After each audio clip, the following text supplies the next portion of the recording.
Hey everyone, welcome back to the Dad Dads podcast.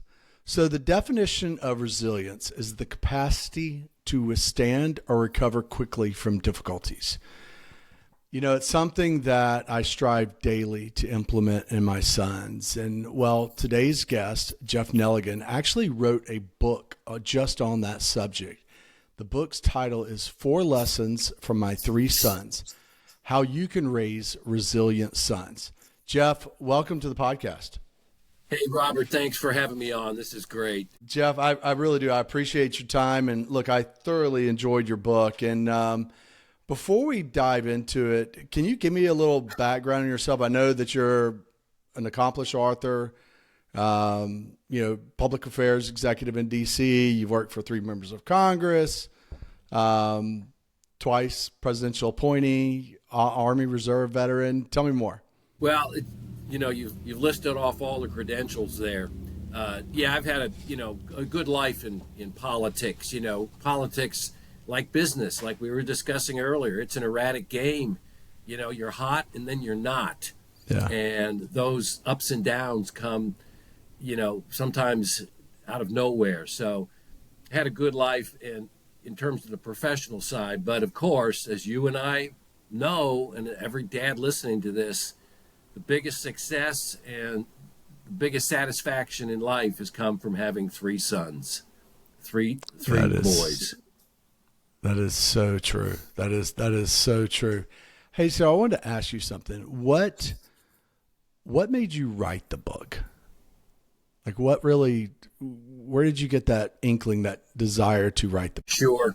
I had just dropped off my youngest son at West Point.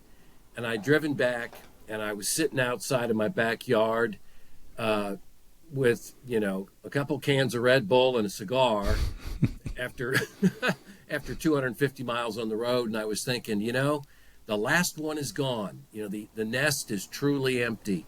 And my other 2 kids are also officers, 2 naval officers, and they were obviously gone too. At that time, both were deployed overseas. And I thought, there's something to be said here. And at the end of the youngest's, journey through high school, now the beginning of a military career, I'm going to, put down what I learned from all that time with them, 2 decades. At the same time, Robert, and we've talked about this earlier before, was my kind of uncertainty and a little bit of disillusionment with how our current generation, pretty much all of Gen Z and the youngest millennials, were turning out. And it wasn't just the anecdotes of an old man, who walked uphill to school in the snow both ways. It was the statistics that are out there for everyone to see. You look at how many kids live at home between the ages of 18 and 32. It's 41%. Jeez. You look at the amount of time a typical 10 to 18-year-old spends on a phone every day, 8 hours, 47 minutes. You look at, the job surveys of kids coming out of college, and 2 different surveys noting that in the first interview with a corporation or even a small firm, that 25% of the kids bring their parents to the interview.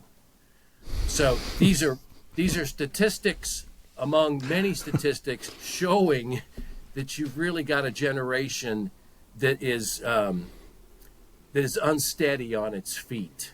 And that's another reason I wrote the book. Jeff, you said that and I laughed. My youngest son and I went into an ice cream store about a week ago, ice cream shop. And here comes this mom and her son. Son's behind the mom, and she walks right up, asks to speak to a manager. And I'm thinking, ooh, I can't wait to hear what this is about. And so the manager comes out, and she said, my son would like to apply for a job. And the son's probably, he's definitely older in high school. And he starts asking, he's asking the son, the time he would like to his hours and different things. She's answering every single one of them. What year he is, what his age is, his hours, everything. And the boy's just kind of sheepishly behind his mom. And I walked out of there, and that was a good learning moment for my son, for my youngest son, and we were laughing about that this past weekend. The mom's in there trying to get him a job. And I mean, part of it's it's parenting. It is parenting.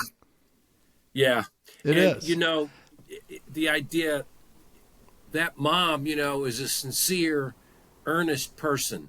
Yeah. But she's acted as a snowplow for the kid for his entire life. And now, like you noted, high school, perhaps older.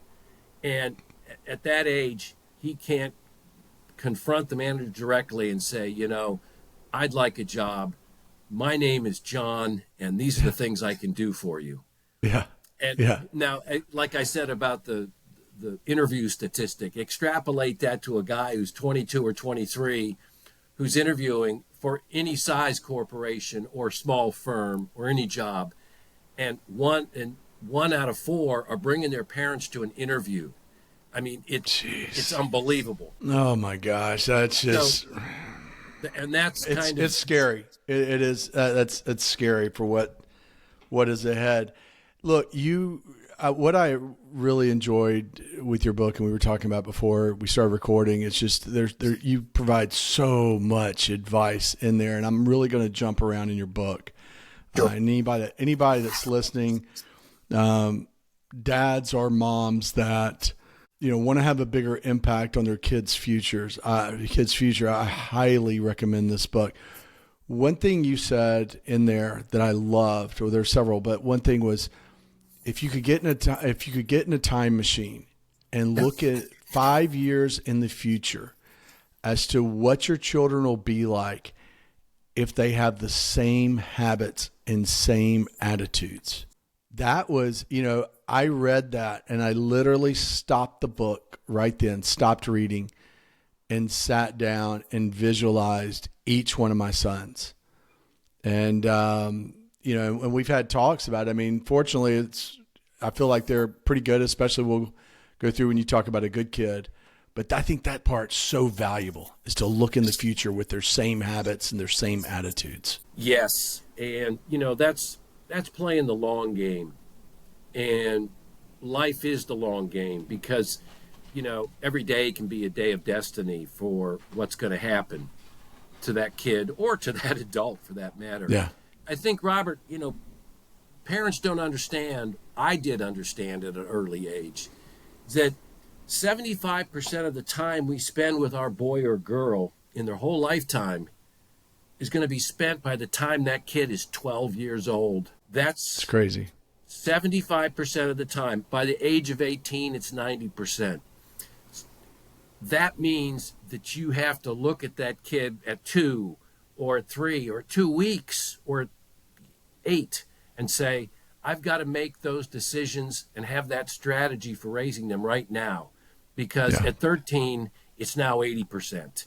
And so I've got to make sure that he or she is strong enough to continue on. Wow, that's a sobering statement right there. I mean, it is. And I hate to keep talking about my sons, but I look at them and I have that thought so often about just what's left. That's the time that's left and what has passed us by, and trying to reinforce a lot of things that tried to instill in them growing up. You talk the 4 lessons, and I'm just going to kind of briefly go over those. I don't want to give too much of the book away. We could talk for 2 hours on your book. I mean, we really could. I enjoyed it so much. But 4 lessons: guiding personal conduct, developing confidence, fostering resilience, creating resilient kids through hard truths. Yeah. And, that's the resilience factor is essential, like you said at the top of the show, because no one gets a free ride in life, certainly no kid and certainly no adult. And the sooner that kid can learn to hit an obstacle or a setback and get over it or around it or just not fold, the better. because the next week there's going to be a similar one, and the following week, and the following week. That's true. That's very true. And resilience and facing those setbacks, those disappointments.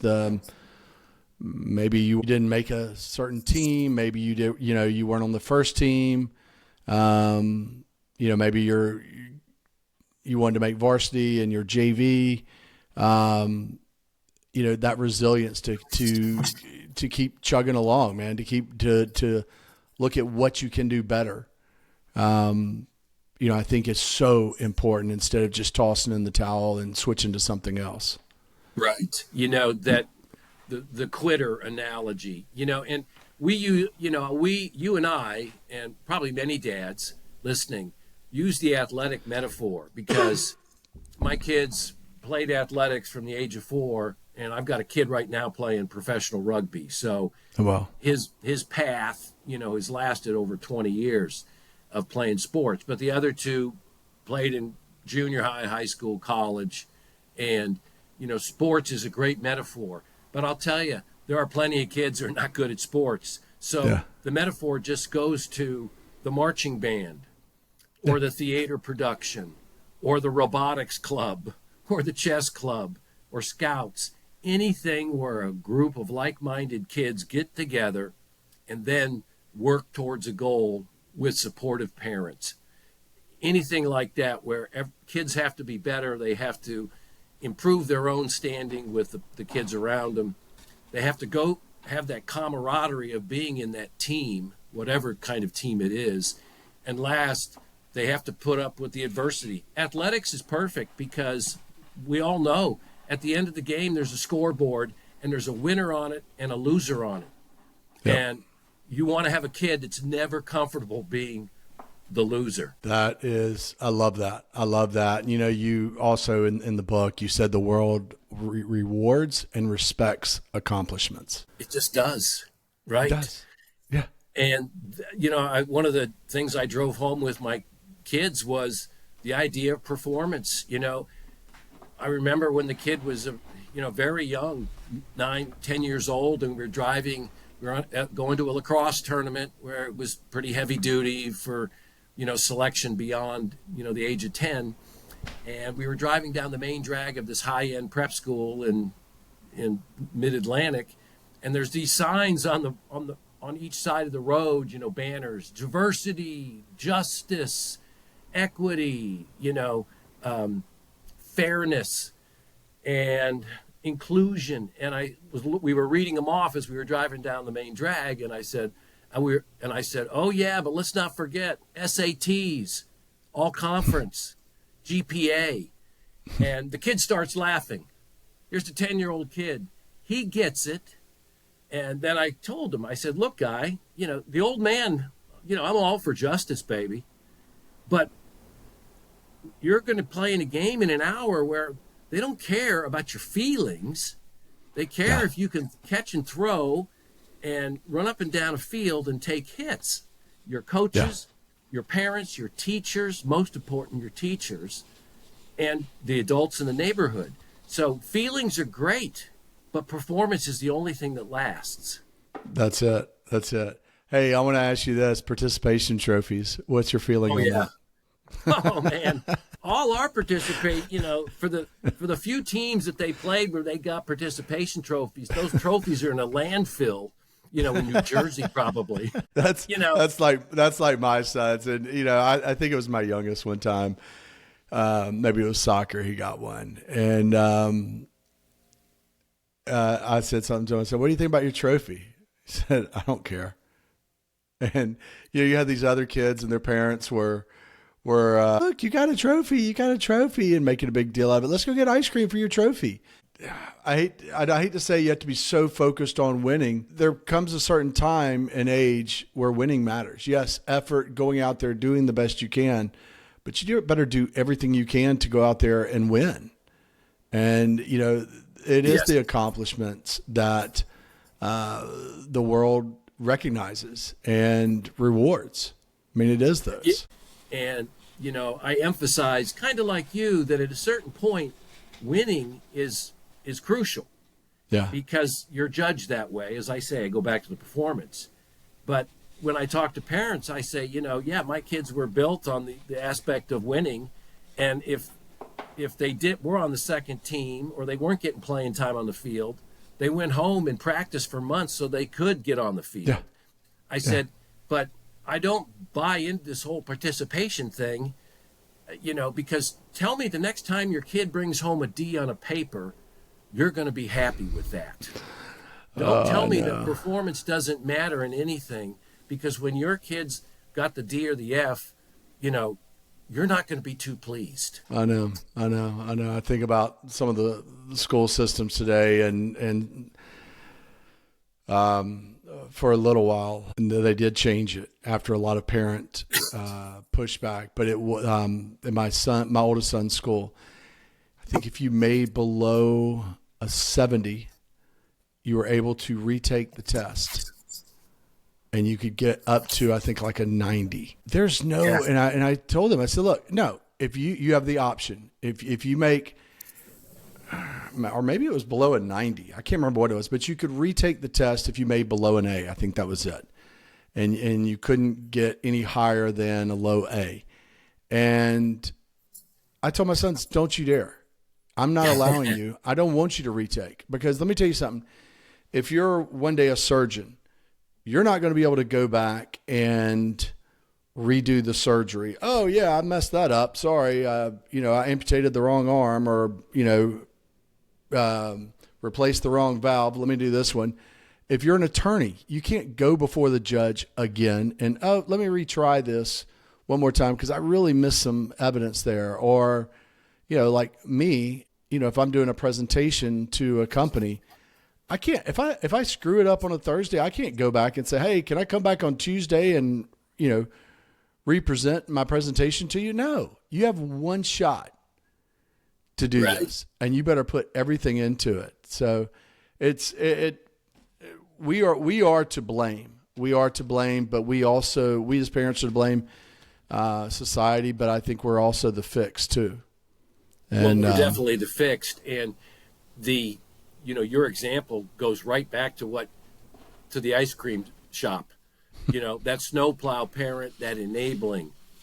Teachers in this country have the toughest job there is, next to coal miners, law enforcement, and the military, because they're dealing every day 8 hours with all the mistakes that the parents have made at home. And that kid's sitting in front of them, and they're the ones that have to maneuver through all the errors that have been made at the home. But to go to your point, yes, we are the fix. And number one is, it's obvious in the stories you told me about you and your sons, that the only way through is absolute total engagement with the kids. And I will say secondarily, yanking that phone and that video gaming device out of their hands for good. That is the truth. That is those screens are so dangerous, and and in so many different ways. And that's a whole nother subject, but they impact them negatively in so many ways. I think they lose a lot of focus, a lot of drive, besides all they can be exposed to on that. And it's just, the games, the YouTube, the social medias, I mean, they are geared towards engagement and continuing engagement, and to keep you on that site. And, and that also, it impacts the relationship the kids have with their parents too. Oh, it certainly does. Certainly does. Hey, so I know we've spoken a few times, and we've kind of bonded. And one of the things we bonded over was, our kids' athletics. And, I was sharing with you about having to go to, different events and everything else. And you were telling me you kind of missed those days. And, one thing we found out we had in common was, and you even say in the book, was if you're 5 minutes early, you're late, whether that's to sports, to school, to anything. And that could not be more true. I mean, just the anxiety that can create. Yes, and that's a phrase from an old drill sergeant, big badass at Fort Benning, Georgia, when I was a young guy, who would just scream that at us at the platoon wherever we had to be somewhere on the base. If you're 5 minutes early, you're late. And if you're on time, you're going to be in a world of hurt. Yeah. And that's the way we approached everything in life, because it goes back to chapter 1, basic personal courtesy. First of all, and you made the point, and it's a good one, the anxiety if you are constantly late, because if you're early, you're prepared. You get to, you get to view the landscape of what's going to happen. You're not in this anxiety, this panic mode, and you're just comfortable going in. And particularly for a kid who's 6 years old, or 8 years old. It's also, the personal courtesy is, it extends throughout a kid's life and certainly an adult's life. I can't tell you, when I'm, in my professional work, when I start a meeting and people aren't there on time, because it drives me crazy. They're telling me their time is more important than mine. Exactly. No, it's not. And it's so true, and I really, 5 minutes early, you're late. That is so true, because I try to get my kids there 10, 15 minutes early. And a lot of times it's, Dad, but the game doesn't start till 2. Why do we have to leave now? And, and I go through it. Okay. So like, let's say basketball, for instance. Well, gives you time to get there, put your shoes on. You can start working on your handles, dribbling a little bit. You maybe get there shooting. Other people will be there instead of you. Right. You get to warm up before the others, and you get a little bit more warm up time. Plus, you're not rushing out there, seeing all the kids that are already out there, and having to get in the layup line when they're already doing it. And 2, it's a personal courtesy for the coaches. I mean, look, I've coached my kids in numerous sports. As they were growing up, and the kids that always running in late, or, and wanting to, you're wondering, one, is the kid going to be here? Do I have to adjust the lineup? And then they come in and, shirt's untucked if it's on, and if it's even on, and, it's, you just see it. You see it all the way around. The kid's not focused at the beginning of the game. So it's right. Yes. It takes a while for them to get into it, but that was a huge one. I want to jump into good kids. I love how you described jackass kids too. The two versions of jackass kids. I mean, so accurate with both, but the good kids, and I actually went through these with my son over the week, both of my sons over the weekend. The good kids, reliable personal conduct, confident worldview, grinding resilience in adversity, expansive ambition, sets goals, and holds themselves accountable. Love it. Yeah, that's the foundation of the book. And again, if you teach your kid or kids early, at that age of 4 or 5, that muscle memory kicks in, that's the way they do things. They do show up, 5 minutes early. They do, greet an adult with a handshake, looking them in the eyes. They gather in all the things that are right, and they do it reflexively, because that's the only way they know how. So your kid may not be a star at anything, but at least he's got that personal character to, get through all the tough things that, invariably are going to happen to him. Yeah. Yeah. And I really love the setting goals and holding themselves accountable. I really do. And, as parents, we can help them with that. So say they don't make a team. Okay. Why didn't you make it? Why didn't you make the team? Okay. Well, I don't know. Maybe I'm too slow, or, my footwork's not right. I don't have the strength. There's a lot of things. You maybe can't overcome height or whatever it may be, but there's a lot of things they can work on if that's something they really want to, and baby step it, not, okay, you've got to run a 4.4 and right now you're a 5.2, baby step it. Okay. How can we work on those things to get to that point? And really breaking it down a week by week, day by day to get to those goals. But I absolutely love that. And, that's something that I'm certainly sticking to the side to continue to monitor, and hate to say judge my kids, but use that kind of as a compass as well. No, I love that word, judge. Yeah. Because if you don't judge, how is a kid or even a peer, a colleague, ever going to know when they're good or bad? I mean, that whole book is built on judgment, showing the right things that people do, showing the incorrect things that people do, like the jackass kid. I once had my middle kid, we were driving somewhere once, he was about 9 years old, and we were just talking about things, school and athletics and friends and, getting better. And he said at one point, he says, Dad, good is not good enough.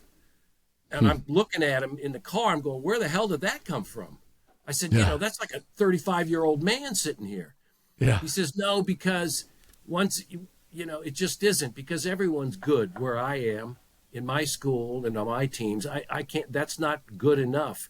It also goes back to, you said baby steps. I always used to tell my kids, man, just move the chains. Yeah. 2 yards a day. You don't need some long bomb rainbow into the end zone. That's never going to happen. Right. Just grind it, and you'll get there. And it may not be a glamorous or exciting, but that effort on that daily basis will get you where you want to be. Yeah, it's funny, and I think with kids, it's my oldest is extremely competitive. He's also into lifting weights because he plays football and wrestling. And he's an upcoming sophomore, and he was squatted. Wow. Yeah, he squatted, I think it was 380 the other day. And that's amazing. Yeah, it is. I mean, he's really strong, but he's made a lot of sacrifices, right? I mean, he's very diligent. And so his goal for the end of his senior year is to squat 500. And he had just squatted 380. Jeez. And he was so like just kind of down on himself. And I said, do you realize you have 3 more years of high school? You're 120 pounds away from getting your goal, which you set, a year ago. You're only 120 pounds away from that. Over 3 years. That's 40 pounds a year. You're telling me you can't do that? And so then we started breaking it down per month. What would that look like? And I'm like, and he's like, right. Oh, okay. I feel better about that now. But, I think it takes us as parents too, that's great. Set goals, but let's show them how they can baby step it and how they can get there too, and how they can achieve that. There you go. You're breaking it down month over month. Yeah. And, that moving the chains thing. I mean, I'll just tell you on a personal note, 380 is amazing. Let me tell you, because my kid, the youngest, the West Point guy, squats 5'10", okay? And he's 24 years old, and he weighs 238 pounds. And 5'10" is the most of anyone on his professional rugby team. So 380 for a kid who's a freaking 10th grader, that's amazing. Yeah, about to be a 10th grader. I mean, I'm a little over 6. He's at least an inch or two, or probably an inch taller than me. And but again, he's very, very dedicated. He is. And that's what it takes. That's what it takes. And, I'm a dad that has older kids, maybe, perhaps, than dads listening to this show. But let me tell you, I remember my kid in 7th grade, and then I remember in 10th grade, okay? And I keep I have these massive, scrapbooks that I kept, not on the phone or in some cloud. They were just paper, and they're in binders. Mm-hmm. And every Christmas, I update them to give to each kid. But I had a picture of my kid squatting in 8th grade, maybe, 180 pounds or something. Nothing. And now I have a picture of him in his pro doing the 5'10" in the weight room at the rugby club. But the idea is that's what parents can look forward to. They can see that progression, because here he is in 8th grade and here he is at age 24, and he got there just day to day to day. But again, we are using the athletic metaphor. It can be in anything that it they can undertake. It can be. And mine started, during, we will go into this further. I want to go into it a little bit, but we started during COVID. I had recently recently turned half the garage into a gym for them, and, weight sets and everything else from, 10-pound dumbbells to 50-pound dumbbells and, Wow. weight bench, everything else. And that was one of their Christmas presents. And just so happened, then COVID hit. But we'll go in. So both of them have really, my oldest son more so, but have really stuck with that and have made it. Look, and I would rather them do that than be on their screen. I love it when they're we're sitting there talking or whatever, or we're leaving, going somewhere, come back from having lunch, and they're, Dad, what time do you want to go to the gym? It's like, I love it. Even days when I don't have the energy, I love it. And I think it's so healthy for them. Hey, I want to go back to Jackass Kids. Sure. You said there's 2 versions of them. Share with us. Well, the first one, the first Jackass Kid is like the one I bring up in the book. We were at a game for my middle kid again, and we were walking afterwards, and my kid's got all his gear. He's holding it in his bag, and he's holding his helmet and his stick. And we look over, and there's a trio. A mom's holding the helmet, a dad's holding an equipment bag, and the kid is 10 feet away in front of him, texting furiously on his phone, holding nothing. And I was around my kids and some other parents and kids, and I said, don't ever be like that jackass. And everyone starts laughing, and I'm not even sure they heard me or not, but the whole thing was just so poignant and so beautiful in exactly what you don't want your kid to be. Yeah. And so that's that self-obsessed crazy man, that just, the world exists only for him. Yep. And the second type is the type that I mentioned in the book. I had as a basketball coach. The second kid is the kid that just is constantly trying to get attention or oblivious to any kind of social norms there are. And that means with guys, they can be mean to other guys. With girls, oh my gosh, it's just meanness to girls, which seems more emblematic than it is in the boy realm. And a kid that just, came to my basketball practice and was running around and wouldn't stay in the layup lines, and then would shoot from 20 feet out, 30 feet out, and would just break away from the whole team and run down to the other end of the court. And me and my me and my coach, I said, this has got to stop. So I went up to the kid's dad, and I said, hey, Pat, he's off the team. And he said, he can be a little mischievous. And I said, he's not mischievous, man. He's an asshole.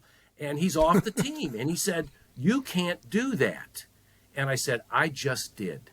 Because every time that dad had been confronted with this kid being this kind of bad guy, he'd always, enabled him. As again, we go back to the snowplow. He'd always, the excuse factor.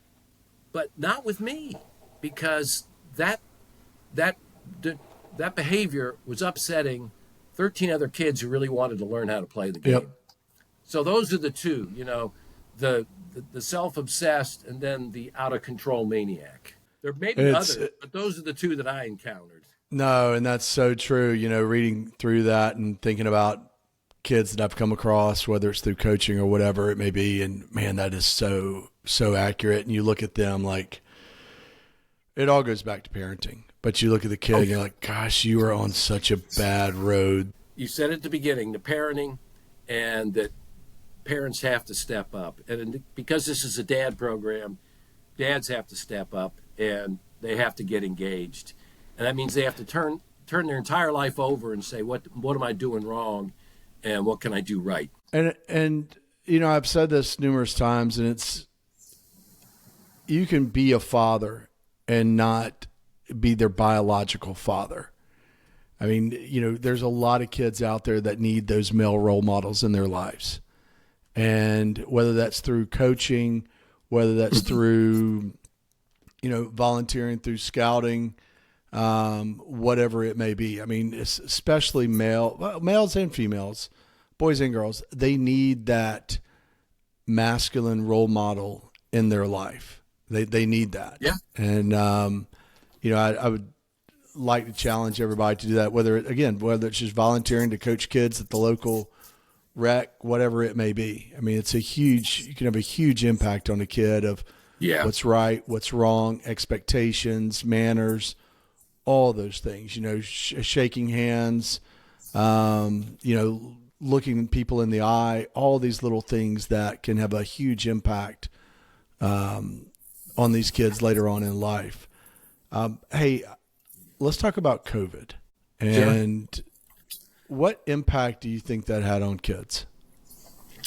Well, let me preface this by saying, in all the years I've been a dad and a parent, with the a quarter century of being a dad, I think you Robert put it best, because we were talking about COVID earlier, and you said when COVID hit, and I wrote it down, and I'm going to read it because it was one of the most profound things I've heard. You said when COVID hit and the lockdowns ensued and the quarantine and the panic, you talked to your sons and you said, here is our chance to break away from the pack. And I tell you, man, I've been thinking about that statement of yours ever since you said it. And it comes to me now that this is what a dad should be saying to their kid every frickin' day of their life. Yeah. How do we break away from the pack? And so that just was, a marvelous way to put it in a single sentence. Jeff, I looked at that as kind of a generational opportunity for them.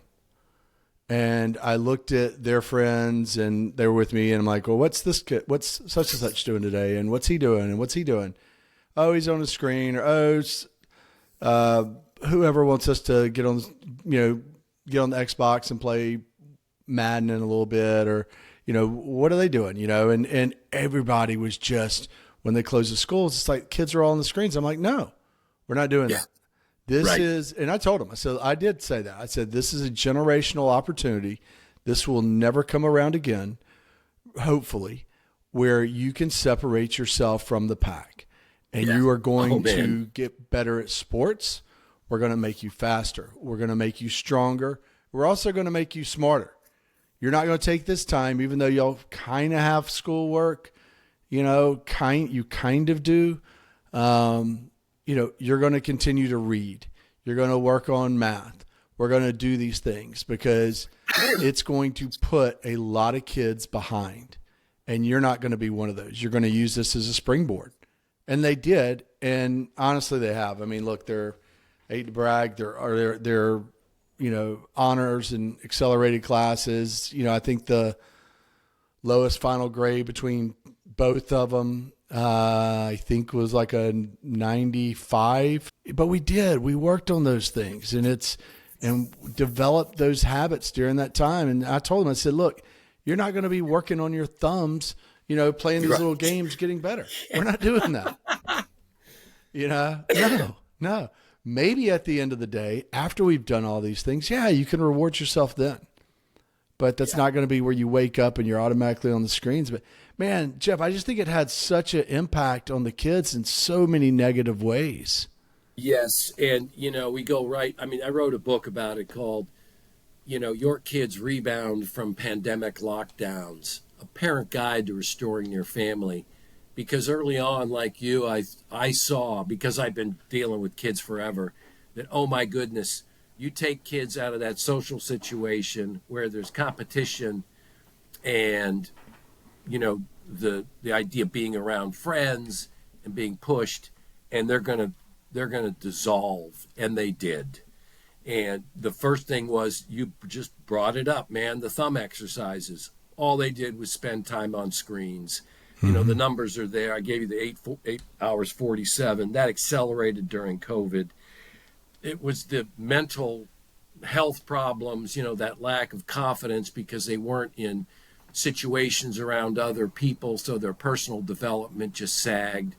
And then, of course, the physical deterioration. I mean, today, Robert, we have 19.8% of the kids below the ages of 18 are obese or overweight. That's 1 out of 5 kids under 19 are obese or overweight. And let me tell you, that that doesn't go away. No. 80% of people who are obese at the age of 18 are obese at the age of 40. Yeah. So what you've got is this massive physical deterioration, the mental, and then that social deterioration about, confidence and being pleased, being comfortable around other people. Like your lady in the ice cream shop saying, my son wants a job, Yeah. because he's had 3 years of sitting on his fanny, not being able to interact with his peers. Yeah. No, it's true. I think the interpersonal skills, the social skills, the physical fitness, that's what kills me. When the boys will go and have a checkup and they're like, but Dad, I'm in the lower percentile of weight. I'm like, look at you. Take your shirt off. Look at you. You're not skinny. You're in great shape. It's because those numbers are skewed because there's so many fat kids now. I hate to say that, but there are. I know because it's a tough subject to bring up with parents, Yeah. But hey, man, again, it's the Band-Aid. Rip it off.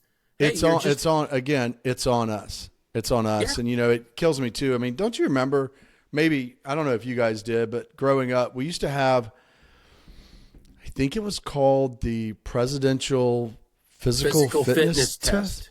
Do you remember that? You had to do pull-ups, push-ups, sit-ups, all it was a big those things. Deal. Oh, it was a huge deal. I still have in my own scrapbooks the patches I worn that I could put on my trunks at gym in 8th grade. And I don't even it was really rigorous. Yeah, Presidential Physical Fitness Test. Yeah. I just remember that. I don't even think they do that anymore. Oh, I don't even think that's part of it anymore. I don't think they care, and probably too afraid they're going to offend somebody, by doing that. But I know we're kind of pressed for time and going to get into the end, but your questions again, there's so much great advice in here. But the questions you have in here for the kids that, conversations that parents have with their kids, you always hear questions like, oh, how was your day? Or what was the best part of your day? Or, I love the way, some of them were, who's the nicest kid out of your friend group? Who's the biggest asshole? What are the reasons behind that? And I actually, over the weekend when I was with the boys, we were driving up to the mountains and up to the lake, and I asked them those questions, and it was really interesting to hear what their thoughts were when we went deeper and dug into it. But you have so many good questions in there, thought-provoking questions for the kids and different exercises you did with, asking the kids in the grocery store how many people were wearing a college sweatshirt or whatever it may be, making them aware of their surroundings. I think this just, I know this was probably written more towards dads because you are a dad. I think it's a great parent book, period. Yeah. I think, having those conversations with kids like you were illustrating earlier, when you were at the lake, that the part of the parent engagement, part of the dad engagement and mom is that you have to really know your kid, and you only know your kid if you talk to them. And you only can talk to them in an area, in a situation in which you have their full undivided attention. I mentioned in the book, there was a routine that I took each kid individually every week to the most peaceful place on the planet Earth, which is high school bleachers early on a Saturday morning overlooking fields. And we'd sit there and, maybe we'd bring around a donut or something, but we'd sit there and I'd say, okay, tell me about your week. And the old man will tell you about his week. What was up? What was down? What didn't you do? What was your biggest success? What was your failure? And I'll tell you mine. And every kid knew. It's Saturday at 7:30 in the morning. Get in the car. We're going down to the high school, and we're going to sit there and chat for an hour. And there's no, I can't do it, Dad, or I don't really, that's all, Dad, or I have nothing more to say. It was no. we're talking, and we're going to spend this hour this way. And then it just wasn't a one-off deal. Right. I had a kid come back from a deployment in the Mediterranean, the Persian Gulf, and the North Atlantic on a guided missile destroyer. He was the chief engineer, and he comes back after being gone for a year. And where do we go on Saturday morning? We go to the bleachers. So the same kid that I had done that at 4 years old, he's sitting there at age 26, and we're sprawled across the bleachers. And I'm going, well, tell me, man, what's going on in the Strait of Hormuz? Tell me, baby. What's going on in the Persian Gulf? And then but that's what I'm saying. That sustainability of that engagement is essential, because that gets the kids revved up to hear and to talk about the things that are most important to them. I totally agree. And, the thing that I loved about it, going back to, who's the nicest kid, who's the funniest kid, who is, the biggest asshole of the kids, and having them dig into why it would come back to parenting or lack of, or fatherlessness. And at the same time, they're able to figure out what they want to be like and what it's going to take for them when they're in that role, so they don't have a kid like that. Right. And I think that was really what I got from that, and hopefully will continue to, that will continue to impact them later on in life. And, Robert, there's one last thing I want to, kind of communicate to dads, and it goes back to your earlier comment about authenticity and dads being honest, transparent, and, sincere with their kids. Many times my sons and I would be driving around the DC area where there are just these massive office buildings everywhere, 20, 30 stories, concrete and steel and brick and glass, and in all the office parks that were outside in the suburbs. And we kind of drove by them in just wonderment that these behemoths were all around us. And one time we were down there, and the kids weren't, much more than eldest being 12. And I said, hey guys, look at that building over there. Up on the 8th floor, there's a guy sitting there in an office staring at his computer screen. And, on his wall is a picture of his family, and on his desk is a coffee mug like the one you made me in 2nd grade. And he's staring at the screen, and he's going, what in the hell am I doing here? I was going to be somebody. I was going to, get involved in real estate. I was going to be a jet pilot. I was going to own a restaurant. I was going to sail around the world. But instead, I'm sitting here. And I said to my guys, that man is your dad, okay? And you have got to get farther than the old man has. It shocked them, but it was the basis of countless conversations afterwards about ambition and what they were going to do with their lives. That's beautiful. And, you put in your book advising your kids to go after adventure and excitement, when they're choosing a career, adventure and excitement, and that's highly compensated. And I think that, and along with that comes some risk. But I think that's so important. I really do. And I love that. I love that. And I think that's a great way to close as well. So, and Jeff, thank you for coming on. Definitely thank you. And I thank you and your sons for your service. I appreciate that. We all do. And so thank you for that also. Thank you. It's been a privilege to be on, Robert, really. Look, and I highly recommend this book for any dads, any parents really that are out there and, wanting to grow some resilience in your kids and just want to raise good kids. I mean, it's I don't think I have it all figured out by any means. I think I'm better than some. But this is just a great guidebook of really kind of, you can look at, where you are with parenting, where your kids are and where you can improve, and, very entertaining as well. And it's had a huge impact on me. And again, the name of the book is 4 Lessons for My 3 Sons, How You Can Raise Resilient Kids by Jeff Nelligan. And Jeff, I can't thank you enough. It has had a huge impact on me, and I look forward to implementing a lot of those in the raising of my sons. So thank you. You bet. And one last thing, if any dads are interested, my website is www.nelliganbooks.com, and you can get in touch with me through the website. And I also have Instagram and LinkedIn and Facebook pages, Twitter, the whole deal there too. So I'm out there on the old interweb. Perfect. And they can find you on Instagram through how?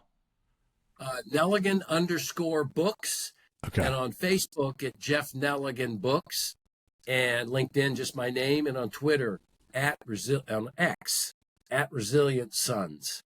There you go. And I will put a link as well on the podcast. I'll put a link to your sites and your handles on there. So Jeff, thank you again, and thank you all for listening to the Dads podcast. You can find us on Spotify or Apple Podcasts, as well as on YouTube and Instagram. And don't forget to hit that like and subscribe button so you don't miss any future episodes. And we will see you all next time. Hey, thanks for watching. And if you like the video, hit that thumbs up button. And if you'd like to see similar videos, be sure to hit that subscribe button. Thanks again.